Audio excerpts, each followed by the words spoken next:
دو ہی باتیں ہیں مسلمان کے لیے، نبی پاک کے غلام کے لیے، ایک یہ کہ وہ حضور سے پیار کتنا کرتا ہے، اور ایک یہ کہ حضور سید عالم علیہ السلام کی نظر میں، یعنی کریم رسول کی نظر میں اس کا مقام کیا ہے۔ کبھی دیکھو نا حضرت عثمان غنی کو، بہت بڑے تاجر تھے، کلمہ پڑھا، پھر نبی پاک کے لیے مار کھائی۔ امیروں کے لیے، بڑے لوگوں کے لیے کسی کی غلامی کرنا مشکل ہوتا ہے، لیکن حضرت عثمان غنی رضی اللہ تعالیٰ عنہ دروازہ رسول کے گدھا بنے تو پھر انہوں نے حضور کے غلاموں کی بھی غلامی کی، نبی پاک کے صحابہ کی خدمتیں کی، اپنا مال قربان کیا۔ حضرت عثمان غنی رضی اللہ تعالیٰ عنہ نے اس انداز میں رسول پاک سے محبت فرمائی، اس طرح محبت فرمائی کہ فرمایا کرتے تھے جس دن کا میں نے اپنا سیدھا ہاتھ حضور کے دست مبارک میں دیا ہے نا، اس دن سے میں نے یہ ہاتھ کبھی اپنی شرمگاہ کو بھی نہیں لگایا، اس لیے کہ یہ حضور کے دست پاک میں گیا۔ جب عشق سکھاتا ہے آداب خود آگاہی، کھلتے ہیں غلاموں پر اسرار شہنشاہی، وہ عطار ہو، رومی ہو، رازی ہو، غزالی ہو، کچھ ہاتھ نہیں آتا بے آہ و سحرگاہی۔ اگر تیرے اندر محبت کی رمق دمق ہی نہیں ہے، اگر تیرے اندر خلوص کی وہ چاشنی نہیں ہے، نبی پاک نے اعلان فرمایا جیش اسرا کے لیے مال کی ضرورت ہے، مال دو بھائی۔ ایک دفعہ حضور نے اعلان کیا، عثمان کھڑے ہو گئے، عرض کرتے ہیں یا رسول اللہ 100 اونٹ بما سامان کے یا 100 گھوڑا بما سامان کے، بیٹھ گئے۔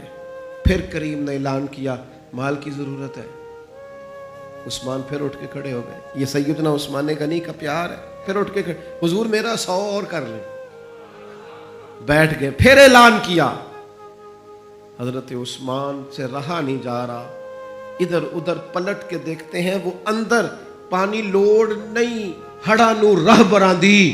درویش کہتے ہیں تیرے اندر اگر عشق کا ہڑ آ جائے نا، ہڑ، وہ پھر کسی سے رستہ نہیں پوچھتا۔ کبھی سیلاب نے بھی رستہ پوچھا ہے کہ ادھر جاؤں کہ ادھر جاؤں، وہ تو ہڑ ہے، وہ کو رستہ پوچھتا ہے، وہ تو رستہ بناتا ہے۔ پھر کہا کچھ اور چاہیے، تو حضرت عثمان اٹھ کے کھڑے ہو گئے، کہا یا رسول اللہ عثمان جو حاضر ہے، اور شامل کر لے میرا حصہ، اور پھر اپنے پیسے لا کے سارے حضور کی مقدس گود میں ڈالے۔ یا رسول اللہ آپ کا ہی ہے سارا، حضور آپ کا ہی ہے، تن تندور تے ہڈیاں بالن، اسہاواں نال تپایا، کپ کپ مکیاں پیڑے کیتے، اتوں عشق پلے تھل لایا، تن دا سالن من دی ہانڈی، لون صبر دا پایا، غلام فریدا وے میں ساری تیری، تینوں اجے یقین نہیں آیا؟ غلام فریدا میں ساری تیری، ساری پیش کر دی ہر چیز۔ یہاں نا لوگ ناپ تول کے پیار کرتے ہیں، کبھی پیار بھی ناپ تول کے ہوتا ہے، سوچ سمجھ کے محبت کرتے ہیں، وہ بھی کوئی محبت ہے؟ حضور نے تو فرمایا محبت آدمی کو اندھا کر دیتی ہے، بہرا کر دیتی ہے، گنگا کر دیتی ہے۔ یہ جو محبت ہوتی ہے نا، یہ اپنا رستہ بناتی ہے، یہ بوڑھے کو توانائی دیتی ہے، یہ بیمار کو قوت دیتی ہے۔ یہ گر ہو جائے، اگر یہ خالص ہو جائے۔ نبی پاک علیہ السلام حدیبیہ میں آئے، اور یہ وہ مقام ہے جہاں اللہ کہتا ہے لقد رضی اللہ عن المومنین، محبوب وہ جو مومن تھے نا درخت کے نیچے آپ کی بیعت کرنے والے 1400 صحابہ، ان سے تو اللہ راضی ہو گیا ہے، ان سے تو رب راضی ہو گیا جو آپ کے ہاتھ پہ بیعت کر رہے ہیں۔ حدیبیہ میں محبوب آئے، 6 ہجری تھی، فرمایا عمرہ کریں گے، کفار نے کہا نہیں کرنے دیں گے۔ بات جب بڑھنے لگی تو سرکار نے حدیبیہ پہ قیام کیا، اور 1400 صحابہ میں سے اپنی نمائندگی کے لیے جب مکے والوں کے پاس بھیجنے کی باری آئی تو حضور نے سیدنا عثمان غنی کا انتخاب فرمایا۔ فرمایا عثمان جاؤ ان سے بات چیت کر۔ سمجھدار بڑے تھے نا، بردبار تھے، سیانے بندے تھے، حلیم الطبع، اور ویسے بھی ہر پھول کی اپنی خوشبو ہوتی ہے، ہر پھول کی، کسی کو خیبر میں بھیجا جاتا ہے تو کسی کو حدیبیہ میں بھیجا جاتا ہے، ہر پھول کی خوشبو اپنی اپنی۔ جائیے نا، حضرت عثمان تشریف لے گئے، بچھڑے ہوئے تھے بڑے زمانے کے، میں اور آپ صبح و شام دعائیں مانگتے ہیں، یا اللہ بیت اللہ شریف کی زیارت عطا کر، یا اللہ صفا مروہ کے پھیرے نصیب ہو، یا اللہ حجر اسود کی۔ کتنے لوگ تڑپتے ہیں، کتنی خواہش کرتے، اور جناب عثمان غنی کا تو پرانا پیار تھا حرم سے، وہ پیدا ہی اس علاقے میں، اور کتنے سال ہو گئے بچھڑے ہوئے. جیسے ہی گئے تو جا کے کہا ابو سفیان سے کہ ہم یہاں جنگ کرنے نہیں آئے، عمرہ کرنے آئے. سیدنا عثمان غنی سے ابو سفیان نے کہا یہ ذرا دیکھنا، یہ ہمارے بزرگوں نے عشق کہاں سے لیا ہے. حضرت عثمان غنی سے ابو سفیان کہنے لگے وہ سامنے بیت اللہ شریف ہے، طواف کرنا ہے تو کر لو. وہ صفا مروہ ہے، آپ نے صحیح کرنی ہے تو کر لو. وہ حجر اسود ہے، چومنا ہے تو چوم لو. وہ آب زمزم ہے، پینا تو پی لو. لیکن ہم تمہارے نبی پاک کو نہیں یہ کرنے دیں گے.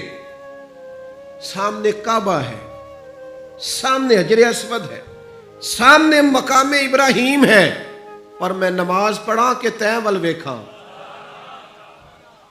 میں نماز پڑھا کہ تیں ول ویکھاں، مینوں کعبہ بھل گیا آئی. اب بھل گئیاں نہیں سب صوم صلاتاں، اکو یار دا فکر پہ آئی.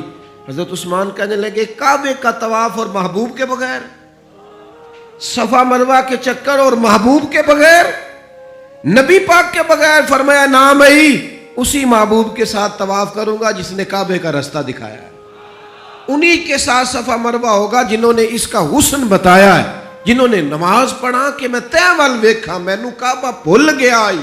اب ویکھنا بھل گئیاں نہیں سب صوم صلاتاں، اکو یار دا. پھر یہاں سے لیا ہے میرے امام نے، یہاں سے عقیدہ لیا ہے میرے امام نے کہ حاجیو آؤ شہنشاہ کا روضہ دیکھو. حاجیو آؤ شہنشاہ کا، حاجیو آؤ شہنشاہ کا روضہ دیکھو. اور تم کعبہ تو دیکھ چکے ہو، اب کعبے کا کعبہ دیکھو. اور غور سے سن تو رضا، کعبے سے بھی آتی ہے صدا. غور سے سن تو رضا، کعبے سے بھی آتی ہے صدا. میری آنکھوں سے میرے پیارے کا روضہ دیکھو. میرے نبی پاک علیہ الصلوۃ والسلام کے غلام نے کہا نام بھئی طواف اور حضور کے بغیر، طواف اور نبی پاک کے بغیر، نہ سوال ہی نہیں پیدا ہوتا. ادھر ایک شخص نے بول کے کہا حضور عثمان تو بڑی موج میں ہو گئے، ہم تو تڑپ گئے مکے کی یاد میں. عثمان تو بڑی موج میں طواف کرتے ہوں گے، صحیح کرتے ہوں گے. محبوب نے پلٹ کے دیکھا، فرمایا وہ میرا عثمان ہے.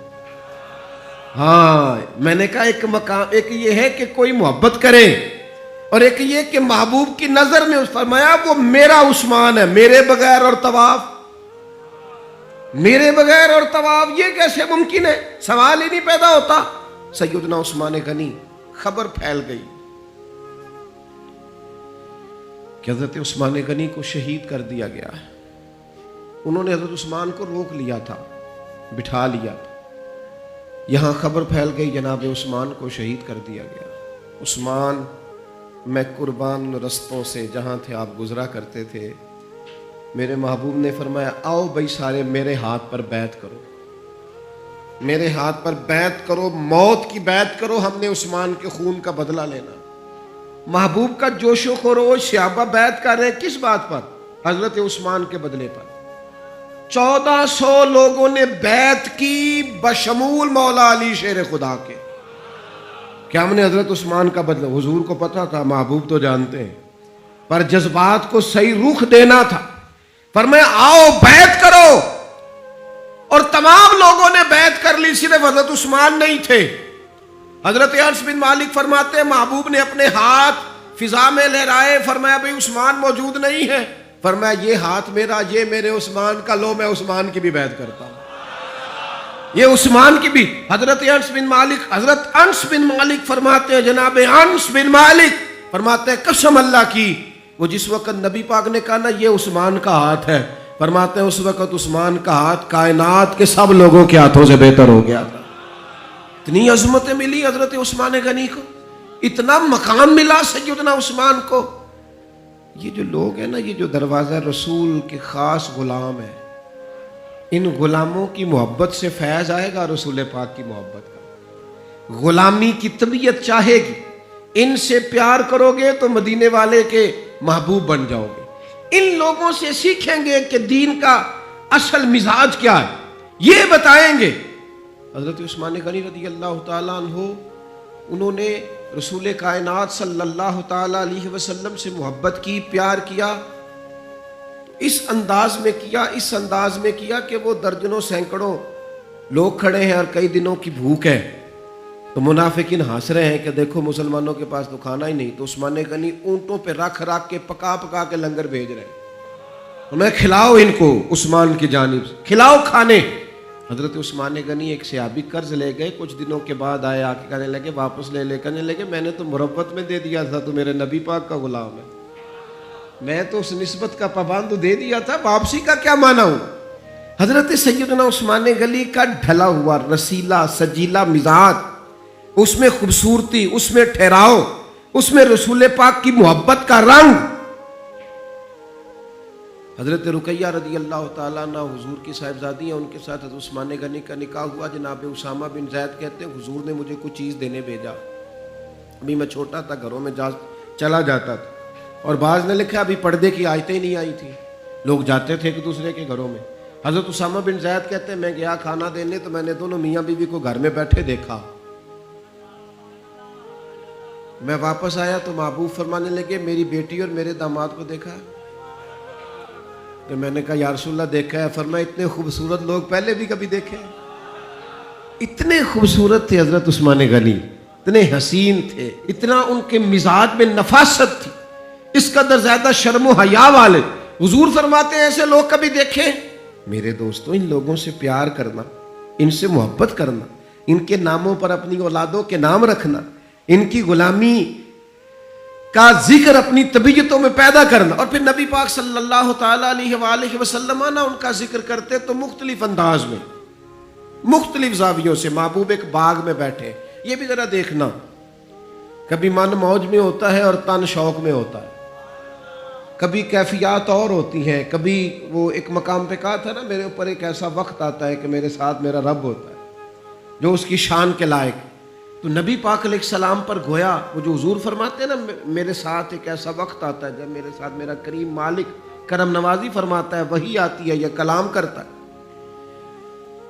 تو محبوب پاک صلی اللہ تعالی وسلم تشریف فرمائے ہیں۔ جناب ابو موسیٰ اشعری رضی اللہ تعالیٰ عنہ فرماتے ایک باغ میں حضور بیٹھے تھے، تو میری حضور نے ڈیوٹی لگائی باہر دروازے پر۔ فرماتے ہیں باہر کوئی آیا اس باغ کے دروازے پر، تو حضور فرمانے لگے جو دروازے پہ آیا اسے اجازت بھی دے دو اور جنت کی بشارت بھی دے دو۔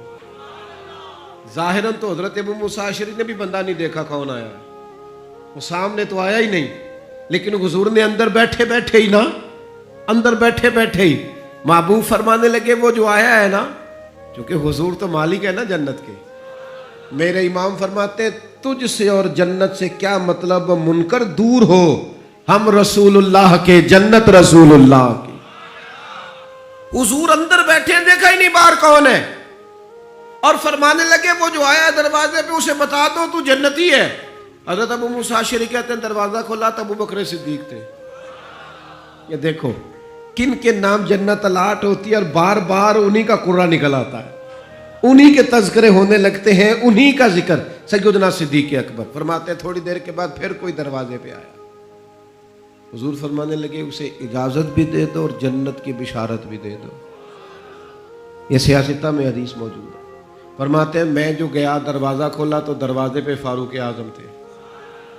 سیدنا ابو موسیٰ اشعری کہتے ہیں دروازے پہ دستک ہوئی تو میرا پھر نہ دھیان لب ہائے مبارکہ کی طرف ہی تھا، وہ زبان جس کو سب کن کی کنجی کہیں، جس کو سب کن کی کنجی کہے، اس کی نافذ حکومت پہ لاکھوں سلام۔ پھر دروازے پہ دستک ہوئی تو کریم فرمانے لگے دروازہ کھولو اور اس بندے سے کہو تم پر آزمائش بھی آئے گی پر یہ بتا دو تو ہے جنتی، تمہیں آزمائشیں دیکھنی پڑیں گی، تکلیفیں آئیں گی، فتنے آئیں۔ کہتے ہیں میں دروازے پہ گیا تو سیدنا عثمان غنی موجود۔ میرے دوستو ان لوگوں کے بارے میں کبھی تشکیک کا شکار نہ ہونا، کسی شرارت کرنے والے کی شرارت کے پیچھے نہ چلنا۔ میرے نبی پاک علیہ الصلوۃ والسلام نے تو پہلے خبر دی تھی کہ حضرت عثمان غنی پر فتنے آئیں گے، آزمائشیں آئیں گی، اور صحیح روایت میں موجود ہے خبر دی تھی۔ حضرت عثمان غنی رضی اللہ تعالیٰ عنہ کا تو وہ مقام و مرتبہ ہے، وہ شان ہے کہ ان کی شہادت کی خبر بھی رسول پاک نے دے دی۔ فرمایا یہ شہید ہوگا عثمان، شہادت تک کی خبر۔ حضور کو پیار ہے نا سیدنا عثمان،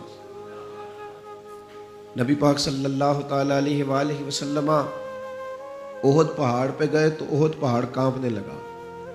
کون تھا حضور کے ساتھ؟ حضرت صدیق اکبر تھے، سیدنا فاروق اعظم تھے اور حضرت عثمان غنی تھے. احد پہاڑ کانپنے لگا. ویسے ہمارے بزرگ فرماتے ہیں کانپ نہیں رہا تھا، اسے پتہ چلا محبوب آیا تو وجد کر رہا تھا. وہ نہ ذرا وجد کر رہا تھا، سرور میں آ گیا، وہ کانپنے لگا. محدثین نے لکھا ہے کانپنے لگا، اس میں حرکت آئی. اور جب وہ حرکت کر رہا تھا، کانپ رہا تھا، وجد کر رہا تھا، تو حضور پتہ کیا فرماتے ہیں احد سے؟ یہ باتیں ہم سنتے ہیں، کبھی ان کا مزہ تو لے کے دیکھو. پھر غور کرو، حضور ہیں پہاڑ پہ، حضرت عمر ہیں، سیدنا ابو بکر ہیں، حضرت عثمان ہیں. حضور پہاڑ پہ ہیں، پہاڑ کانپا ہے، وجد کیا ہے، حرکت کی ہے. حضور پتہ کیا فرماتے ہیں؟ فرماتے ہیں احد ٹھہر جا، تیرے اوپر ایک نبی ہے، ایک صدیق ہے، 2 شہید ہیں. وہ تو دیکھ تو صحیح، مقام دیکھ، اعزاز دیکھ، احترام دیکھ. تیرے اوپر ایک نبی ہے، ایک صدیق ہے اور 2 شہید ہیں. دنیا میں بڑے شہید ہوئے، اور اس شہید کا مرتبہ بھی جانتے ہو جسے حضور نے شہید کہا؟ ایک تو یہ ہے نا پراپوگنڈے پر لوگ بڑے لوگوں کو شہید کہتے ہیں، اور جنہیں حضور کی زبان اطہر شہید کہے، نبی پاک جنہیں شہید کہے. رسول پاک علیہ السلام نے فرمایا 2 شہید ہیں. تو 2 شہید کون تھے؟ ایک حضرت عمر فاروق، ایک حضرت عثمان غنی. اور پھر نبی پاک نے میری شہادت کی خبر نہیں دی، حضور نے یہ بھی بتایا ان کا مقام کیا ہوگا، ان کو ملے گا کیا. اللہ کے حبیب صلی اللہ تعالی علیہ وسلم فرمانے لگے ایک تو شہادت ہے، اور شہید کو جنتی، اور صحابی ویسے ہی جنتی، اور پھر عشرہ مبشرہ، اور پھر خلفائے راشدین، اور پھر سیدنا عثمان غنی، اور پھر شہادت کا اعزاز. یہ ساری نسبتیں تو اپنی جگہ، لیکن رسول کریم صلی اللہ تعالی علیہ وسلم ارشاد فرمانے لگے ہر نبی کا کوئی نہ کوئی رفیق ہوتا ہے، اور فرمایا میرا رفیق عثمان غنی ہے، وہ بھی جنت میں. یہ جنت میں میرے رفیق ہوں گے، میرے ساتھ ہوں گے سیدنا عثمان غنی رضی اللہ تعالیٰ عنہ. رسول اللہ صلی اللہ علیہ وسلم نے ان کی عظمتوں کو بیان کیا. ان کا جو حضور کے ساتھ غلامی کا رشتہ ہے، جو نبی پاک علیہ السلام کے ساتھ وفا کا رشتہ ہے، ہر مقام پر، ہر موقع پر، جس طرح سیدنا عثمان غنی اپنی خدمات لے کے حاضر ہیں، پیش ہیں، ہر جگہ موجود ہیں، حضور کا ان پر اعتماد ہے. بہت گہری محبت ہونی چاہیے امت کو حضرت عثمان غنی سے. بہت زیادہ وارفتگی اور شوق ہمارے دل میں ہونا چاہیے سیدنا عثمان غنی کا. اور اس قدر احترام سے ہمیں لوگوں کے تذکار اپنی اگلی نسل تک منتقل کرنے چاہیے کہ وہ لوگ ان کی دیکھیں نا. آج سب سے بڑا مسئلہ نوجوان نسل میں کیا ہے؟ جو چیز ہمیں سب سے زیادہ اپنے بچوں میں پیدا کرنے کی ضرورت ہے وہ شرم و حیا ہے، وہ سنجیدگی ہے، وہ معاملہ فہمی ہے، وہ وزاداری ہے، وہ وقار ہے، وہ متانت ہے، سنجیدگی ہے. ہماری آنے والی نسل ان خوبیوں کا شکار ہو جائے. تو میں سمجھتا ہوں کہ جو لوگ اپنی آنے والی نسل میں وقار پیدا کرنا چاہیں، سنجیدگی پیدا کرنا چاہیں، ان کے اندر وہ وزاداری لانا چاہیں، شرم و حیا لانا چاہیں، سب سے زیادہ ضروری ہے کہ حضرت عثمان غنی کی سیرت انہیں سکھائیں. یہاں لوگوں کے پاس پیسہ آتا ہے تو پیسہ بڑا بندے کو بااعتماد کر دیتا ہے، تو بہت سارے لوگ پھر وہ بڑی بڑی عجیب و غریب معاملات میں نہیں چلے جاتے. اللہ ماشاءاللہ چلے، سب کی بات نہیں کرتا، ڈھیر سارا طبقہ دولت کے نام پر مختلف قسم کی معاذ اللہ عیاشیوں میں لوگ مبتلا ہو جاتے ہیں. حضرت عثمان غنی کو اللہ نے اتنا مال عطا فرمایا، لیکن پھر بھی جھکی ہوئی نظریں، پھر بھی پے کرے شرم و حیا، پھر بھی وہ اپنے گھر کے اندر غسل کر رہے ہیں تو پھر بھی تہمت باندھ کے غسل کر رہے ہیں. فرماتے مجھے اپنی آنکھوں سے بھی حیا آتی، میں کوئی ایسا کام نہیں کرنا چاہتا جو حیا کے معنی ہو. ان کے مزاج کے اندر ایسی حیا تھی کہ ان کا کردار حیا بانٹتا تھا. کچھ لوگ ہوتے ہیں نا کہ جو کسی ایک مخصوص چیز کو سخت ناپسند کرتے ہیں. حضرت عثمان غنی رضی اللہ تعالیٰ عنہ انتہائی وزادار، شرم. آج میری سوسائٹی میں زو مانا باتیں پھیلائی گئی، غلط باتیں کی جاتی ہیں، ایسی باتیں. اور ایسے لوگ اس سطح پر اتر کر باتیں کرتے ہیں جن کے منہ سے اچھی بھی نہیں لگتی کہ یار آپ اپنی وزاداری دیکھیں، آپ نے کتنی کمزور بات کر، بچوں کے بیچ بیٹھ کر، دوستوں کے بیچ بیٹھ کر آپ نے اتنی چھوٹی بات کر دی. آپ نے صرف 2 لمحوں کے لیے لوگوں کو ہنسانا تھا، لیکن آپ نے حیا کا ہی خیال نہیں رکھا. آپ کے جو من میں آیا آپ نے کہہ دیا. ہر بات کو سنانے کی ہوتی ہے، ہر بات پہ. حضرت علی شیر خدا فرماتے میں نے ایک مخصوص مسئلہ حضور سے پوچھنا تھا، لیکن مجھے اتنی حیا آتی تھی میں کئی ہفتے کئی مہینے پوچھ نہیں سکا، حالانکہ بات شریعت کی پوچھنی تھی. فرماتے پھر کوئی شخص آیا، اس نے وہ بات پوچھی تو میرا بھی مسئلہ حل ہو گیا. مزاج میں جب شرم و حیا ہوتی ہے، اور فرمایا جب بندہ بے حیا ہو جائے پھر جو مرضی کرے. پھر تو لوگ باپ کو مذاق کرتے ہیں، پھر تو اپنے بزرگوں کو مذاق کرتے ہیں. لہجوں کا سنجیدہ ہونا، متانت، وزاداری، وقار، ہر جگہ ہر بات نہیں کی جا سکتی. لہذا انسان کو اپنی ہر حیثیت کا خیال ہونا چاہیے.